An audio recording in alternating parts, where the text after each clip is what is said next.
Billionaire and Berkshire Hathaway chairman Warren Buffett turns 80 today. The legendary investor says he plans to work past 100. Buffett's strategy? I don't know. What is he eating? No, value investing, focusing on long-term sustainable growth. So today, Buffett's birthday, we bring you top value stock plays for your portfolio. Let's bring in Tom Russo, partner at Gardner, Russo & Gardner, and Mike Shinnick, who manages the 4-star rated Wasatch First Source Long Short Fund. Goodness. All right. Tom, you first.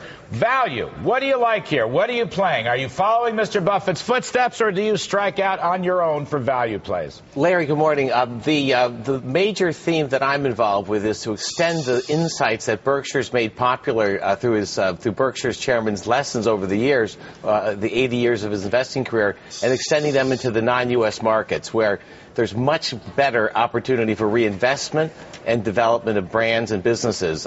We own shares in Nestle in that area, in Unilever, S.A.B. Miller, Heineken, to name a few.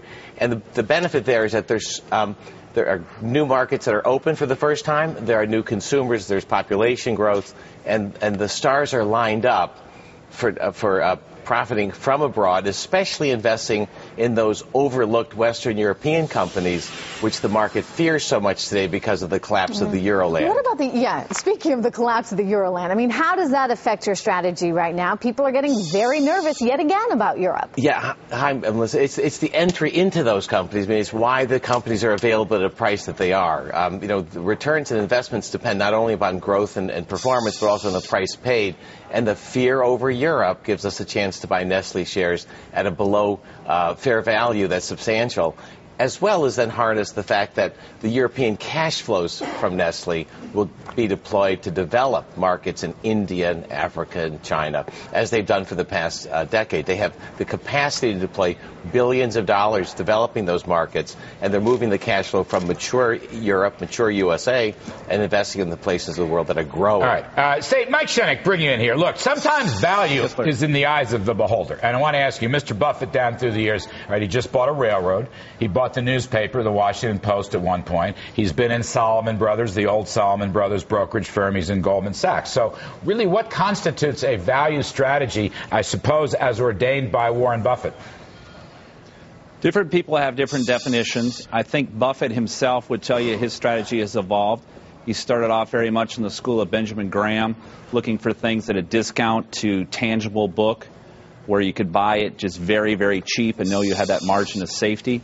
I think over time his thinking evolved, particularly as Charlie Munger worked with him. We've studied a lot Munger's writing and thinking, and think he's added a lot to that process, even though Buffett gets a lot of the credit, which is really looking at the franchise value.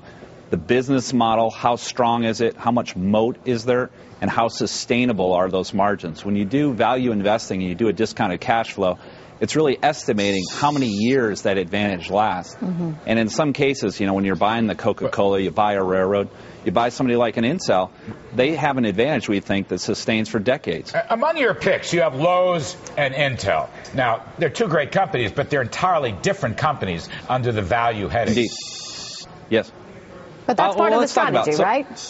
Yeah, so we refer to what we do, myself and a colleague, Ralph Shive, who I know you've had on as well, is eclectic value. Many people just do it traditional. Is it cheap? That price book or price earnings.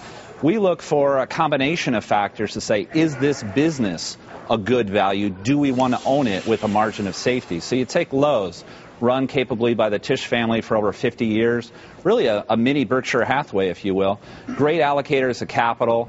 This is available at a price of less than tangible book and at probably a 25% discount to the sum of the parts in a variety of different businesses.